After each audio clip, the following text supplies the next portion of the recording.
kita sekarang di khutbah Rasul Shallallahu Alaihi Wasallam nomor 29.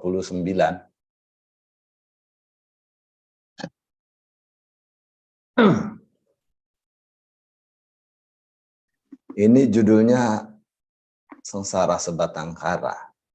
Ya, judul rekayasa aja itu. Soalnya apa? Ini soalnya ar-raqub sa'luk syadid. Itu istilah untuk 3 orang yang sengsara. Apakah benar-benar sengsara sebatang kara? Ya, ini sengsara sebatang kara dalam istilah yang sebenar-benarnya. Ya, bukan yang bermakna harfiah, tapi yang makna yang sebenarnya, sengsara, betul-betul sengsara. Untuk apa itu?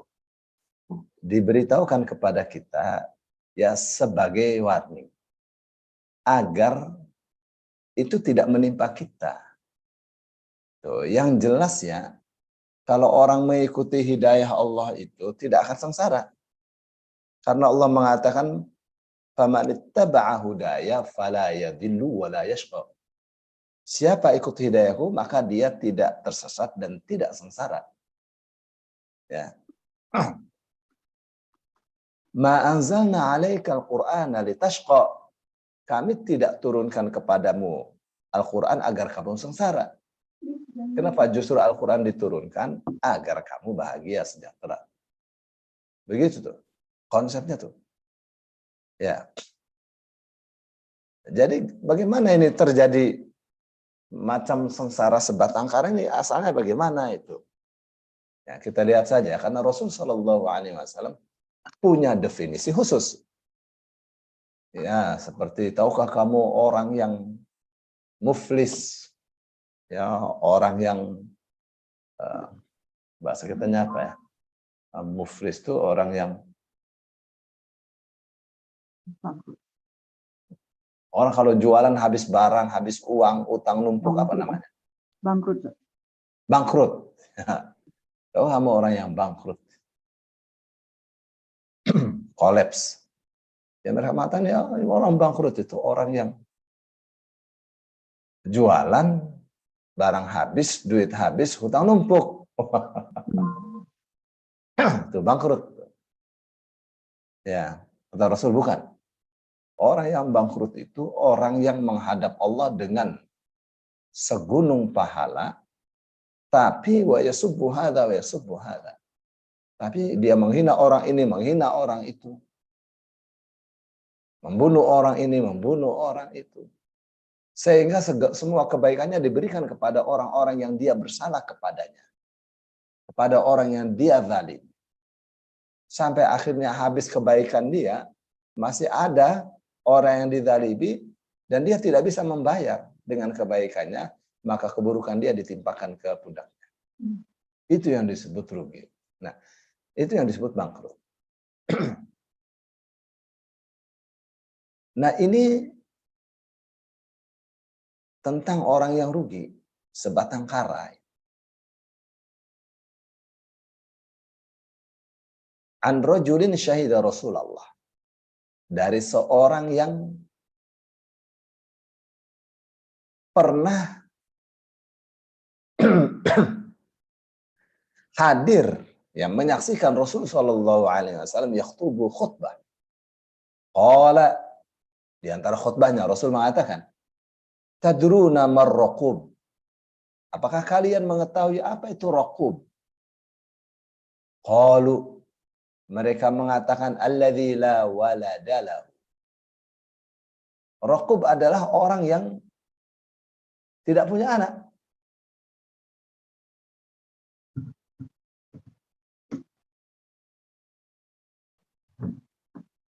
Faqala sallallahu alaihi wasallam. Lalu Rasul sallallahu alaihi wasallam mengatakan, ar-raqubu kullar raqub. Ya. Raqub yang sesungguhnya, raqub yang sungguh benar-benar raqub adalah ar-raqubu kullar raqub, ar-raqubu kullar raqub. Sampai 3 kali Rasul katakan.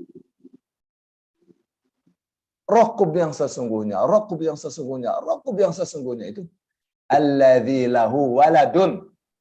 Orang yang punya anak. Famata, lalu dia mati.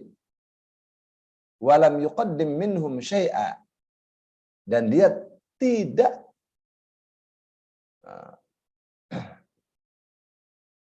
memberikan minhum dari mereka syai'an apapun. Ini yang mesti difahami juga. Nah, karena itu artinya apa itu? Punya anak, tapi anaknya tidak dikelola untuk memperoleh ridho Allah. Ya, anaknya tidak diajari, anaknya. Tuh, makanya ada yang menerjemahkan walam yuqaddim minhum syai' itu artinya dia tidak memberikan apa-apa kepada anaknya.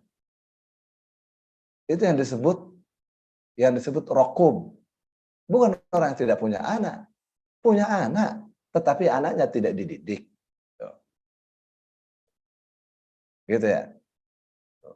Anaknya tidak dididik menjadi anak yang soleh.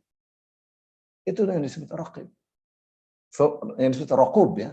Tsumma qala sallallahu alaihi wasallam. Kemudian Rasul sallallahu alaihi wasallam bertanya lagi. Tadruna mas sa'luk? Kalian tahu nggak sa'luk itu apa? Nah, sa'luk itu orang yang sengsara itu. Qalu, mereka mengatakan alladzi laisa lahu mal. Orang yang tidak punya harta. Bahasa kitanya bukan miskin. Ya, miskin ada harta. Fakir ada harta. Ya. Bahasanya adalah kere demple. Nggak punya apa-apa. Ya. Bahasa Indramayu itu kere demple.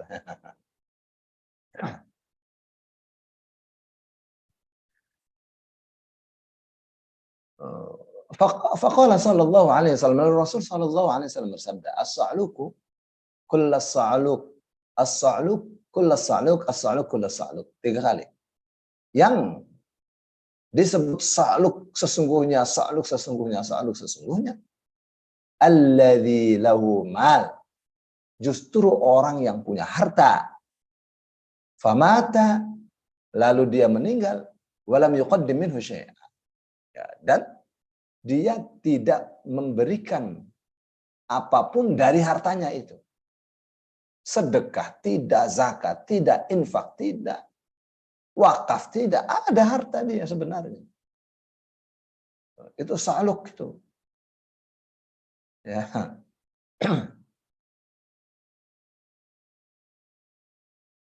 Jadi ada 3 orang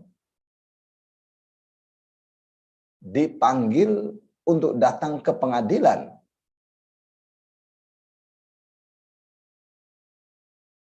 Jadi mereka bertanya-tanya, saya punya salah apa? Terus dia katakan, bukan kamu punya salah, bukan kalian punya salah apa. Ya, kalian akan memperoleh bagian warisan yang sangat besar sekali. Ya, paman kalian si fulan, nih namanya, paman kalian kan? Mereka katakan, iya betul. Ini sudah diperiksa, tidak ada ahli waris kecuali kalian. Sebagai kemanakannya. 3 orang, laki semua. Terus, hakimnya mengatakan, ini masing-masing akan mendapatkan 100 miliar. Lebih dikit. Jadi tolong sisihkan sebagiannya untuk mendirikan masjid sebagai wakaf dari almarhum yang sudah meninggal. Karena sudah diperiksa orang ini tidak punya wakaf. Belum pernah wakaf. Nggak ada catatan negara. Orang Saudi ya. Terus yang satu mengatakan, nggak bisa. Kalau sudah punya kita itu tidak bisa. Ini soalnya paman tidak pernah silaturahim kepada kita. Ya. Terus saya juga punya hutang banyak. Yang satu mengatakan saya punya anak banyak, yang satu mengatakan saya punya keperluan yang tidak bisa untuk sementara diberikan kepada siapa-siapa. Lihat, ya. Nah, itu tuh orang yang punya harta tadi namanya su'aluk tuh. Ya, jadi dia meninggal tidak punya amalan, harta warisannya jatuh pada orang-orang yang tidak sayang kepada dia, yang kalau mereka sayang, mestilah mereka pikirkan bagaimana pamannya itu dengan harta yang ditinggalkan untuk mereka itu bisa pahalanya mengalir, ya, dengan dibangunkan masjid atau 1 miliar cukup. Ya. Itu tuh yang disebut saluk. Kaya tapi tidak memberikan apa-apa dari uangnya, dari hartanya. Itu disebutnya saluk, ya. Bukan orang yang kere demplek. Ya, itu rugi luar biasa. Ya. Summa qala, kemudian Rasul sallallahu alaihi wasallam sabda, "Mas-sura'ah." Qala as-sari'. Ya. Kamu tahu nggak yang disebut sura'ah?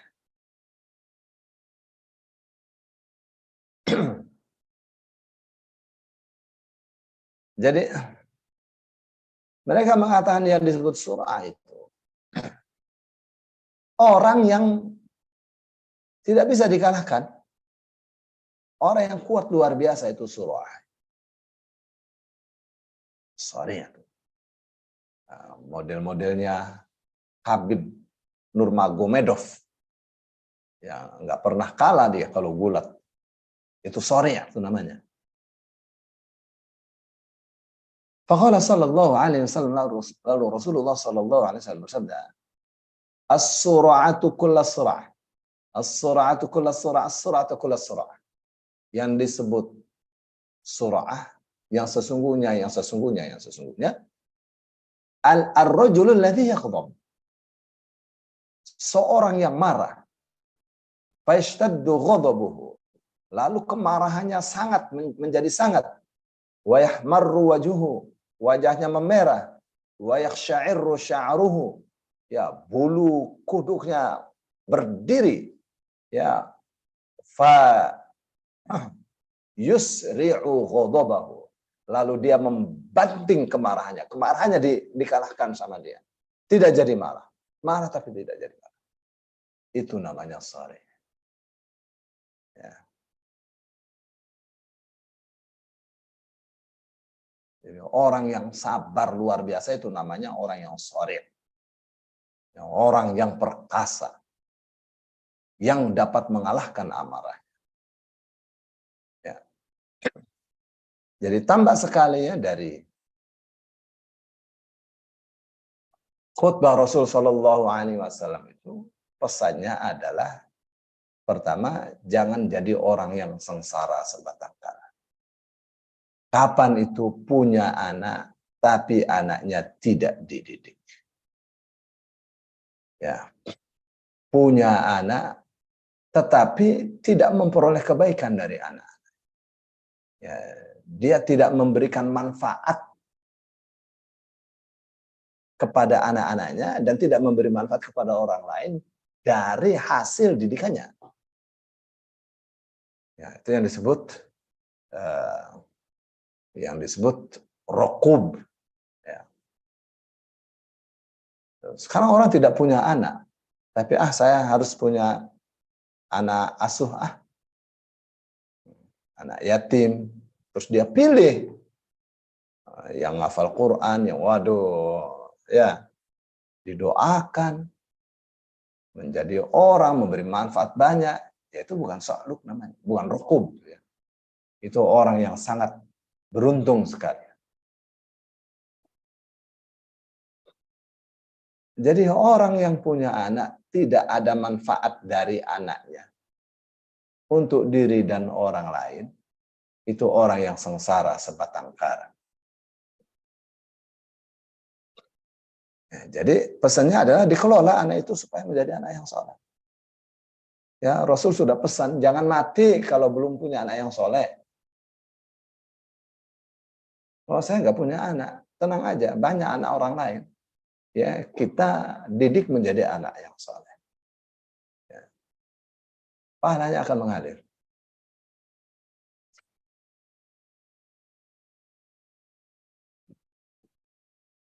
Ini ada orang yang, maaf ya saya buka, saya tidak sebut nama. Dia kirim zakat. Terus dia bilang, Ustadz, zakat, tolong, titip. Iya, saya bilang. Terus itu sebagiannya saya pecah-pecah ya. Untuk orang-orang yang menurut saya ini sangat-sangat memerlukan, dan apabila dia kelola, maka itu bisa untuk menghidupi keluarganya.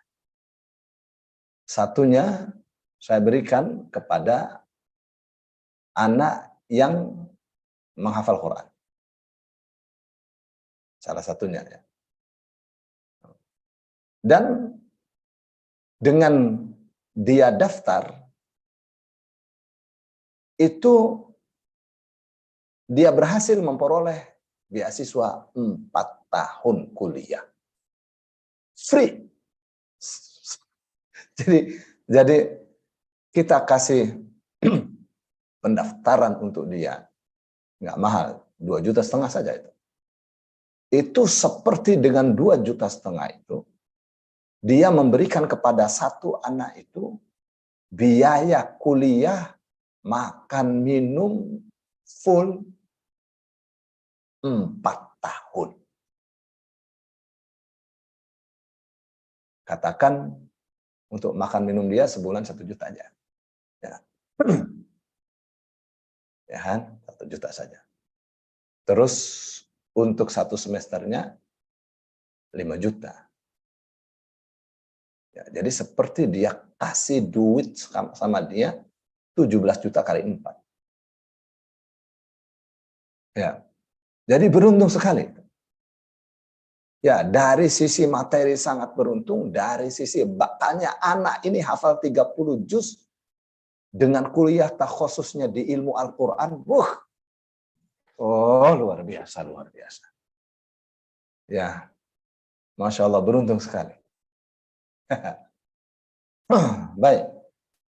Bukan anak dia, anak orang lain. Anak orang lain. Tapi ini pilihan. Ya, jadi zakatnya itu jatuh kepada pilihan yang sangat tepat. Menurut saya luar biasa. Bakalnya sekarang saja saya sudah melihat luar biasa. Ya. Ya. Selamat ya. Buat yang zakatnya tersalurkan pada yang sangat-sangat tepat. Ya, semoga ini menjadi amal jariah yang sangat subur sekali dengan pahala. Amin. Ya Rabbal Alamin. Itu tentang rokok. Jadi tidak harus anak sendiri. Ya, dia anaknya sudah penuh, dia lebih lemparkan zakatnya pada yang tepat, sasarannya tepat. Pahalanya subur dengan pahala. Terus yang kedua ada sa'luk. Sa'luk itu orang yang nggak punya harta sama sekali. Nggak punya harta sama sekali.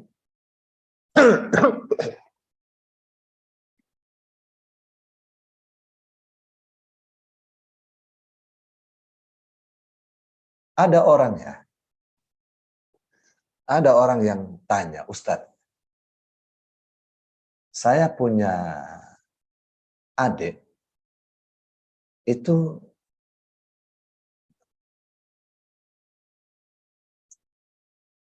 akalnya itu kayak konseret begitu. Tidak bisa pegang uang.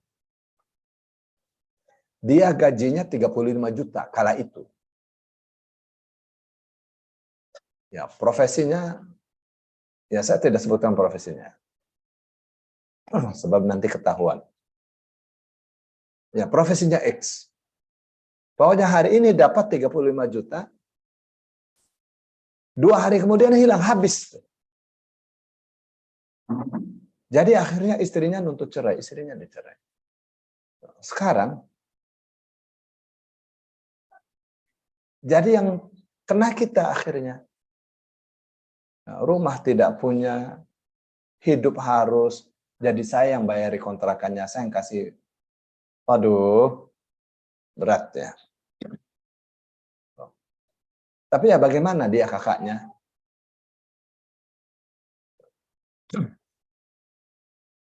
Jadi, mau kerja kemana saja enggak. Seperti tertutup. Akhirnya makan itu ya dari kakaknya. Kurus sekali. Nah ini tuh yang disebut sa'luk. Enggak punya apa-apa. Enggak punya apa-apa. Setiap bulan dia, aduh bayar kontrakan gimana.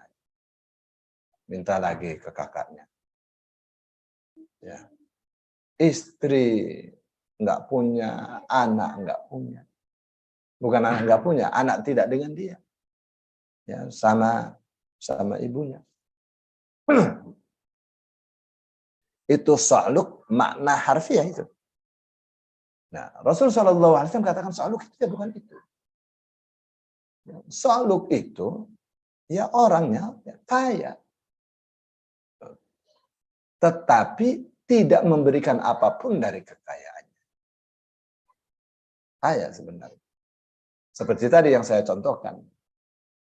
Tuh, maka orang yang kaya raya itu jangan lupa. Ya, kalau ia meninggal, belum tentu anaknya itu perhatian. Untuk kepentingan pahala kedua orang tuanya. Ya, tapi kalau anak ini soleh, nggak usah diatur. Ya, nggak usah diatur. Pasti dia akan ingin, aduh kapan ya saya bisa bikin masjid atas nama ibu saya, bisa bikin masjid atas nama bapak saya, untuk wakaf bapak saya. Kalau anaknya soleh. Oh, kalau anaknya nggak soleh, wah, ya pelit ya pelit. Nah, baik. Jadi itu yang disebut sa'luk. Nah, satunya sori'. Ya, sori' itu orang yang bukan sekedar mampu mengendalikan hawa nafsu. Ya. Dia marah luar biasa. Wajahnya merah, rambutnya sudah rambutnya berdiri. Kalau orang Arab mengatakan intafakhat audajuhu. Ya, Bu, apa nih? Otot lehernya sudah memuai. Ya. Tapi dia tidak membanting lawannya, tidak membanting kawannya, tidak membanting saudaranya, tetapi yang dia banting adalah kemarahannya, tidak jadi marah. Ya, kepada istrinya tidak marah, kepada suaminya tidak marah, kepada anaknya tidak marah. Ya, dia betul-betul kendalikan yang namanya marah. Ya, jadi yang disebut orang yang kuat adalah orang yang bisa mengalahkan amarahnya. Itu ya. Itu di khutbah nomor 19.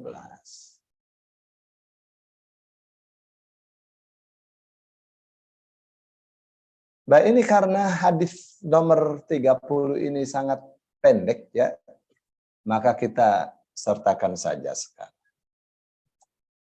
Tentang apa ini hadis ini? Ini tentang bagaimana titipan Allah dikelola.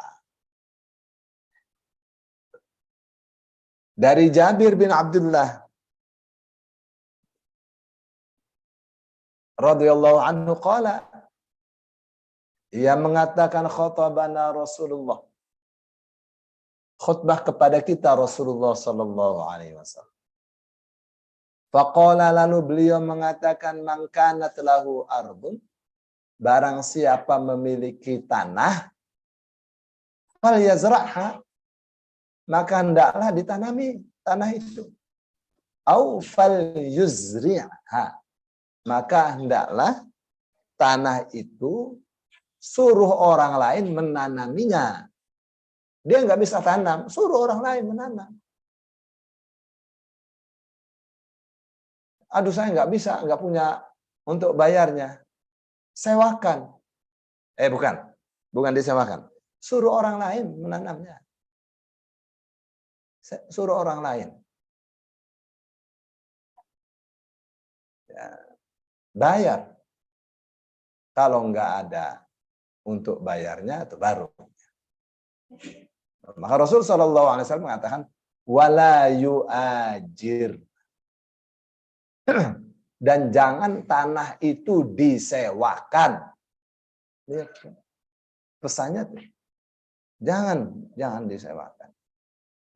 Nah, sebab apa? Itu sebab itu kan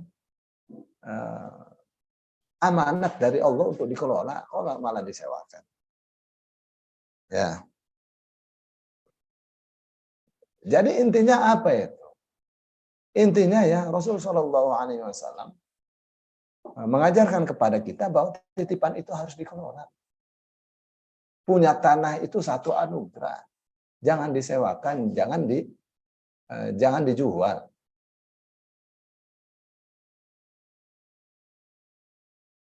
Ya, tentu itu apa namanya dalam kasus normal ya. Nah, mana kasus yang tidak normal? Ya, kasus yang tidak normal itu misalnya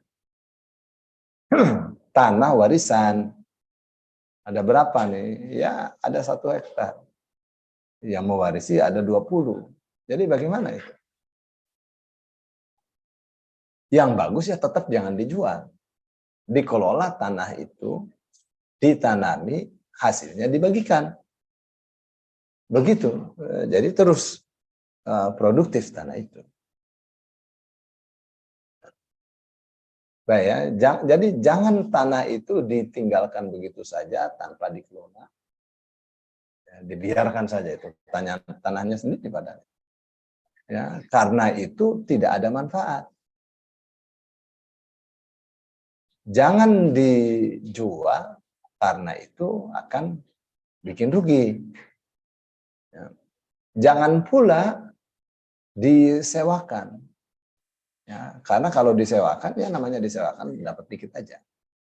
Ya, dikelola ya supaya tanah itu produktif, kamu punya pekerjaan dan bisa menyerap tenaga kerja, jadi pengusaha.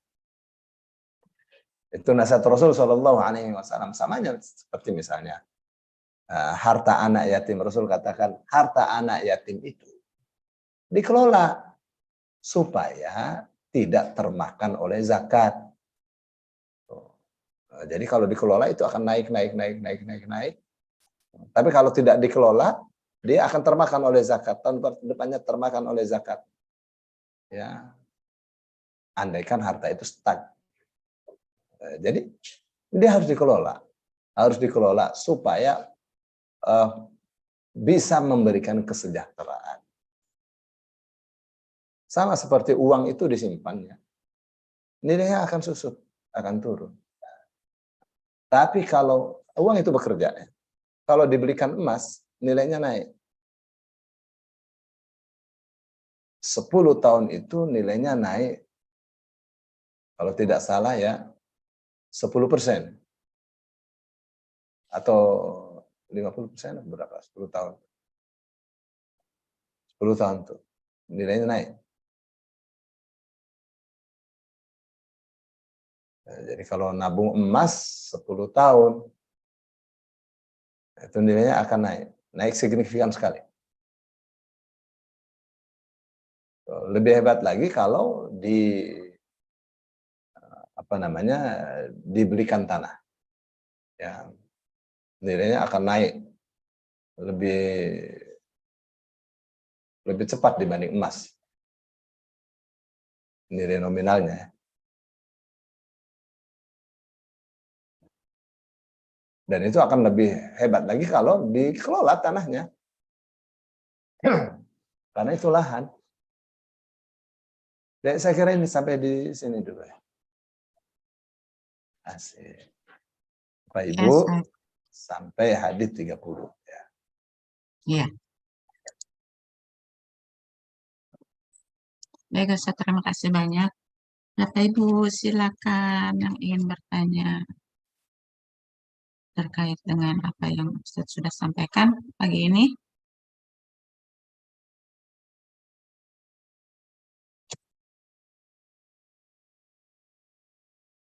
Iya. Ini kayak dongeng ya Bu ya, ini namanya khotbah. Ya, namanya khotbah. Jadi kita baca ya betapa dahsyatnya ya sahabat-sahabat dulu itu merekam khutbah Rasul tanpa alat terekam di otaknya, ya disampaikan kepada anak cucunya. Ya, mereka sampaikan itu semua kepada kita. Ya. Jadi dahsyat luar biasa kan?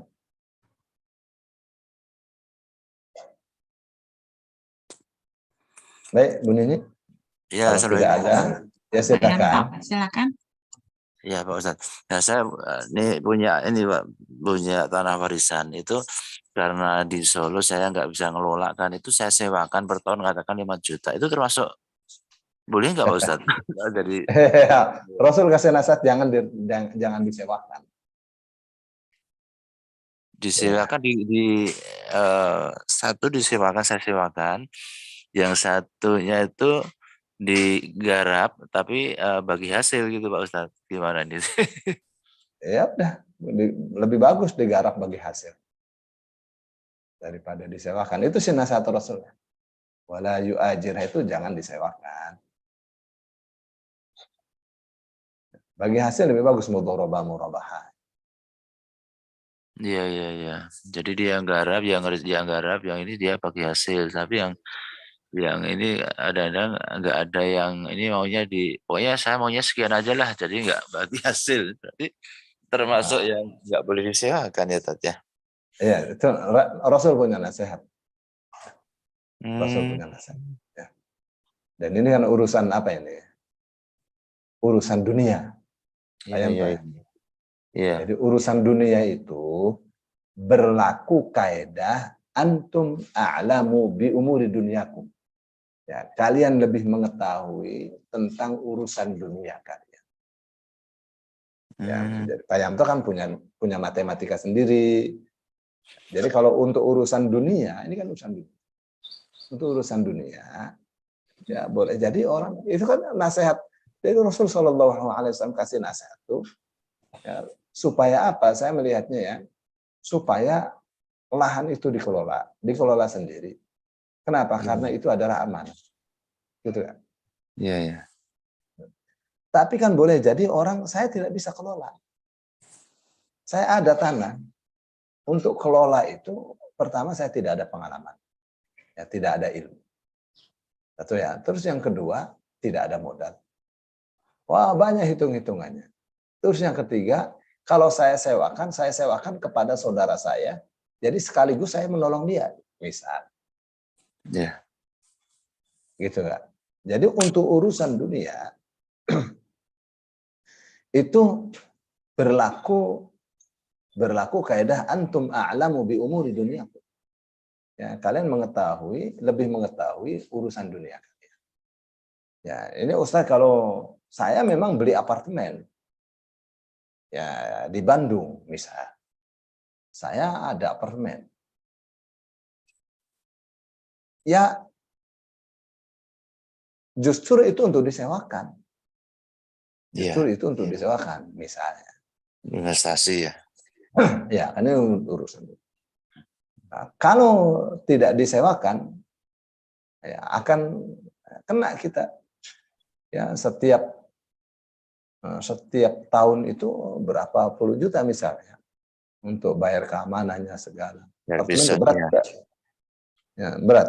Orang punya rumah banyak itu berat. Di Jakarta punya rumah, di Puncak punya villa misalnya. Ya, itu tuh untuk apa coba? Maaf ya, untuk apa? Oh, untuk disewakan kalau laku, kalau nggak laku.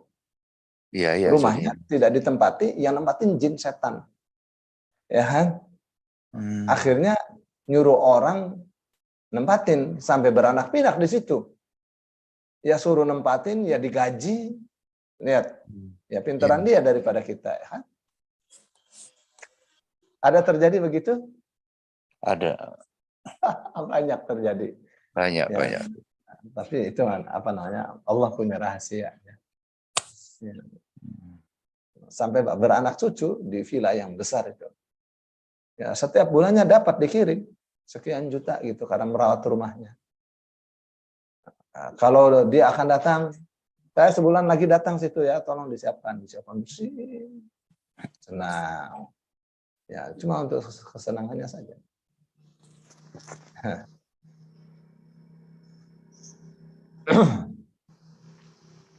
Jadi punya rumah banyak tuh beban ya. Tuh, tapi kalau itu laku disewakan, jadi penginapan, nah itu jadi pemasukan, jadi income. Itu sederhananya begitu Pak Yamto. Tapi bukan sederhana sih. Ya punyanya di puncak, yang sewa orang yang bejat misalnya. Aduh, ya. Masalah lagi, ya kan? Jadi pengelolaannya mesti benar. Ya, supaya dengan kita punya fasilitas, punya hotel, kalau kita punya hotel, bagaimana hotel ini hotel yang syar'i, gitu nggak Pak Yanto? Iya, iya, iya. Kan ada hotel yang terkenal untuk Dugem. ya istilahnya apa ya? Hotel melati atau apa gitu istilahnya. Iya, iya. Ada istilah Surabayaan tuh. Jadi terkenalnya hotel untuk orang-orang yang bejat. Tempat mangkalnya mereka. Sebetulnya maaf Pak Ustadz, ini diskus saja. Sebenarnya kalau saya tangkap juga gini Pak Ustadz. Kalau kita punya sawah ya disewakan kan pasti lebih gampang disewakan. Tapi kalau kita punya aset berupa villa ya, itu kan kadang-kadang disewakan malah nggak bisa, malah mengeluarkan biaya. Sebetulnya lebih menguntungkan kita punya tanah tapi disewakan, tapi tetap nggak boleh, Tat. Kalau barusan Pak Ustadz bandingkan kita punya villa, ternyata malah nggak bisa menghasilkan karena nggak laku, tapi malah mengeluarkan biaya. Berarti kan kalau urusan dunia kita menjadi rugi. Tapi kalau katakan tadi kita punya sawah itu pasti laku disewakan berapapun dia mau bayar, mungkin bisa ditanamin padi atau palawija atau yang lainnya. Berarti kan kalau Ya, Rasul Shallallahu Alaihi Wasallam kan kasih nasihat. Itu namanya irsyad. Ya. Irsyad itu bimbingan. Ya, ini bukan masalah ibadah ini. Ini masalah dunia. Gitu nggak? Tayang tuh. Iya, iya. Tuh. Yang saya tangkap dari pesan Rasul Shallallahu Alaihi Wasallam itu, ya kalau tanah itu memang harus ditanam. Ya, Iya. harus ditanami tanam-tanaman. Ya, supaya dia berguna karena itu titipan. Karena itu titipan, gitu ya. Kalau dibiarkan begitu saja, diumbar begitu, ya, tidak ada manfaatnya. Iya. Berarti tidak dapat mengelola amanah. Ya. Kalau dikelola sendiri, maka kita akan jadi pengusaha. Jadi orang Islam tuh bagus kalau bisa jadi pengusaha. Gitu nggak? Wah, kebun jeruk misalnya bisa dijual. Iya. Ya, bisa dijual. Manfaat untuk keluarga, manfaat untuk orang lain. Kalau dari hasil jualannya itu sudah lebih dari satu nisab, bisa dia zakat. Ya, atau dia bersedekah. Iya. Begitu nggak? Jadi orang kalau jadi begini, orang jualan, produsen dengan bukan produsen beda. Sebab apa? Kalau produsen dia bisa menghitung ya modal dasarnya berapa barang ini harus dia lempar. Yang kalau dolar naik tetap tidak goyang. Begitu. Ya, jadi produsen itu enak. Ya, jadi produsen itu enak. Sekarang kita memproduksi apa namanya tuh, hasil bumi. Ya. Nah, intinya sih jadi orang Islam tuh mestinya begitu. Ya. Jadi pengusaha, jadi petani Sukses. yang sukses gitu Pak Yanto. Iya. Jangan kita yang punya tanah, mereka yang garap, mereka yang jadi kaya raya. Gitu Pak Yanto. Iya. Nah, tapi ini lagi-lagi urusan dunia ya. Urusan dunia. Maksudnya ini ya, orang terkadang matematikanya berbeda. Saya sih nggak apa-apa, saya sudah cukup ya. Tapi ponakan-ponakan saya ini perlu punya pemasukan. Jadi bahkan saya tidak sewakan. Ya, saya pinjamkan saja selama 10 tahun. Saya nggak sewakan. Ya, itu masuknya kan ke sedekah, ya kan? Iya. Ya, maksudnya ke sedekah. Atau kalau misalnya sambil membina ekonomi saudaranya, ya udah kalian tetap sewa ya, sewa dengan harga normal. Ya, 1 tahun 15 juta misalnya untuk tanah sepetak ini. Sambil dibina ya supaya berpikir anak-anak. Iya. Dan itu tetap kita membangun ekonomi keluarga dengan begitu. Iya. Ya pendek kata sih Islam ini maunya ya, maunya kekuatan itu dibangun dari yang terkecil. Kekuatan ekonomi ya, kekuatan ekonomi dari yang terkecil. Makanya sedekah itu kepada siapa? Kepada kedua orang tua, kepada saudara. Baru anak yatim, baru orang miskin. Itu kan baru Ibnu Sabil, baru Fisabil. Baru Fisabillah, baru Ibnu Sabil. Ya. Urutan-urutannya. Iya. Baik, saya kira itu Pak. Ya, satu lagi Pak Ustadz, ini mau curhat ya saya, mau curhat ya. Ya. Jadi gini Pak Ustadz, ya terkait dengan pembahasan yang tadi, yang barusan tadi juga, yang sebelumnya tadi. Jadi kan apa ya Ustadz ya? Saya tuh alhamdulillah gini, perasaan saya itu berbakti sama orang tua dari kecil. Satu itu, kedua, saya itu bisa membahagiakan orang tua saya juga, apapun yang dia minta saya alhamdulillah bisa menurutin ya. Saya itu kebalik tadi, Ustadz. Jadi anak-anak saya, ya anak saya itu mungkin bukan hanya saya sendiri, mungkin teman saya atau saudara-saudara juga ternyata punya curhat atau punya pemikiran yang sama. Anak-anak itu sudah dipenuhi semua, contoh katakan rumah, papan, kendaraan udah dipenuhi semua, tapi kok belum ada niatan berbaik atau berbakti sama orang tua, masih merasa belum cukup. Itu yang saya khawatir anak saya nanti menjadi anak yang bisa menjadi anak yang soleh enggak gitu. Itu saya kadang-kadang punya pikiran gitu, kalau khawatir mau dia tuh akan mendoakan orang tua enggak, itu saya kadang-kadang punya pemikiran gitu Pak Ustadz.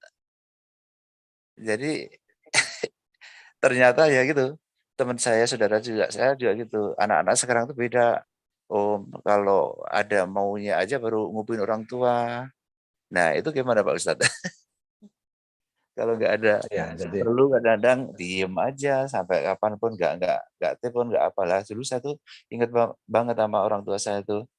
Alhamdulillah sih atau anak saya tuh yang paling rajin ngubungin saya ya si katakan dia Yamto ya, yang lain-lainnya kadang-kadang jarang itu. Saya punya kekhawatiran anak saya itu kalau nggak nanti nggak bisa menjadi anak yang soleh dan soleha, yang tidak mau mendoakan orang tua. Ya itu yang saya khawatirkan, punya pemikiran gitu Pak Ustadz. Ini gimana Pak Ustadz? Terima kasih Pak Ustadz. ya Curhat aja nih. sama. Jadi kalau kita punya anak 1, 2, 3, itu kalau anaknya tidak menghubungi, kita yang menghubungi. Sini kumpul. Ini ada perlu. Penting. Ya, dibikin acara. Yang nanti kalau ketemu misalnya sambil makan-makan, misalnya di rumah, bikinlah sayur asam atau apa, ngobrol sama anak-anak. Jangan lama-lama ngomong. Ya ngobrol aja, ngobrol biasa, tapi pelajaran dimasukkan. Ya misalnya, kamu jangan lupa sholat jamaah. Nah, tahajudnya lancar nggak? Oh, udah sering ingatkan terus berarti. Ya udah kalau sudah diingatkan berarti kita sudah berusaha. Ya, Sudah, kan kita Ustaz. tidak pernah bisa memaksa siapapun kan. Iya. Kita tuh hanya bisa menyampaikan kebenaran. Sudah, Ustaz. Oh, belum, dia tidak bisa melakukannya sekarang. Nanti akan ada saatnya dia bisa melakukannya. Ya, harapannya apa? Harapannya jadi anak yang soleh, jadi anak yang berbakti kepada orang tua, mendoakan orang tuanya. Harapannya menjadi anak yang sukses dunia, sukses akhirat. Doakan saja. Iya. Doakan saja. Ya, jadi selama anaknya tidak meninggalkan sholat, selama anaknya tidak jahat, ya, bukan pencuri, bukan penipu, itu sudah keuntungan tersendiri. Oh iya. Sudah keuntungan sendiri. Kalau anaknya masih mau sujud kepada Allah, itu sudah keuntungan tersendiri. Iya, insya Allah, Ustaz. Ya. Ya, patut disyukuri. Iya, Ustaz. Terkadang Iya. anak itu berpikir, ini saya mau kasih bapak nggak perlu sih dikasih. Dia lebih kaya dari saya malah butuh untuk anak, untuk ini misalnya. Ada yang berperhitungan seperti itu. Ya. Padahal orang tua, kalau anaknya bawa kue harga 50.000 saja, senangnya kayak sudah masuk surga, ya kan? Betul. Iya, Ustaz. Gitu. Tapi kita sebagai orang tua terus saja ya mendoakan anak kita, menasehati. Jangan harus dia yang menghubungi kita. Ya, kita hubungi dia boleh. Kalau tidak, bapaknya, ibunya yang harus aktif. Gitu. Iya. Misal ya. Ada anak nih nggak suka sama Pak Yanto. Iya. Entah karena misalnya dia melihat Pak Yanto ada sesuatu yang tidak baik. Anaknya misal ya. Tuh. Padahal Pak Yanto udah baik. Iya. Ponakannya, wah sudah baik. Tapi dia ada pikiran Pak Yanto nggak baik. Entah karena isu kanan kiri ya, dipengaruhi oleh orang lain. Ketiga. Ya. Nah itu pasti Pak Yanto nggak bisa nasihati orang seperti itu. Anaknya yang menganggap Pak Yanto jahat akan tertutup. Pak Yanto kasih nasihatnya itu akan tidak dihiraukan. Jadi pada saat seperti ini yang harus aktif adalah istri Pak Yanto. Ibunya, meskipun misalnya ibu sambung. Iya. Ya, dia harus aktif. Bapak kamu tuh disekolahkan. Ya biasanya seorang ibu lebih pinter ya untuk kasih nasihat anaknya meskipun anak sambung. Iya. Iya. Saya pengalaman dengan istri saya. Istri, ya ibu sambung anak-anak nih, pinter kasih nasihat. Iya. Wah, pinter banget. Jadi nyaman saya. Dia yang kasih nasihat anak-anak. Itu bapaknya gini. Ya. Jadi terlihat bagaimana anak itu dan terasa anak itu menghormati bapaknya. Karena ibunya kasih nasihat, aktif dia. Aktif. Jadi hubungan dengan anak menantu itu aktif. Kalau curhat menantu begitu ya. Saya kira itu deh Pak Yanto. Jadi ibu sambungnya tuh mesti dekat. Ya, mesti menganggap anakmu anakku, anakku anakmu. Gitu kan? Iya. Ya, saya selalu mendoakan buat anak-anak keluarga semua agar juga hidayah gitu selalu setiap habis sholat. Iya, pokoknya kalau masih mau sholat udah keuntungan yang tersendiri ya. Insya Allah Ustaz ya. Masih mau sujud kepada Allah itu sudah sudah dahsyat. Iya. Ya. Iya sih. Iya. Kesananya terus kita berdoa agar anak sukses, anak selamat. Iya. Iya, makasih Pak Ustaz. Barangkali yang lain mau gantian tanya. Ya, sebentar dulu ya, sebentar dulu. Awas Dek.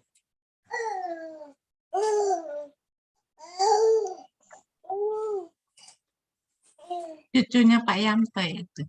Iya nih. Lagi belajar apa tuh? Belajar jalan. Hmm, Dek. sudah berapa bulan?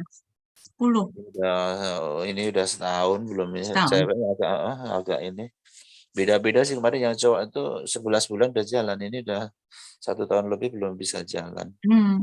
Beda-beda ya. Cucu yang di Jakarta udah 7, yang Cirebon ada 3, ada 10 cucu. Masya Allah. Apa dah? Apa? Senang kalau kumpul semua tuh. Kumpul semua sudah jadi RT. Udah jadi 20 orang lebih deh tuh. Iya. Sama kayak Ustadz tuh, kalau kumpul, Masya Allah, rame banget. Iya. Bapak, kita mau pulang. Mau ke Semarang. Awas deh, jatuh sayang. La ilaha illallah. Baik, silakan yang lain mungkin mau bertanya. Ya, sambil ngopi. Iya, sarapan.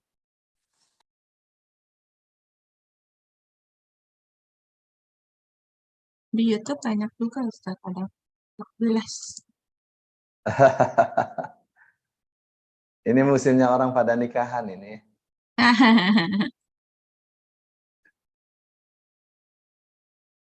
Ya, hari ini banyak orang kondangan.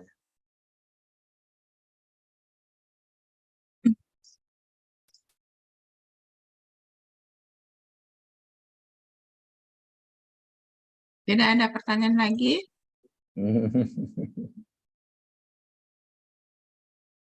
Kalau tidak ada, kita sudahkan ya Bapak Ibu ya. Iya. Karena Iya, Ustadz Jara. nanti jam 7:30 belajar bisa Arab.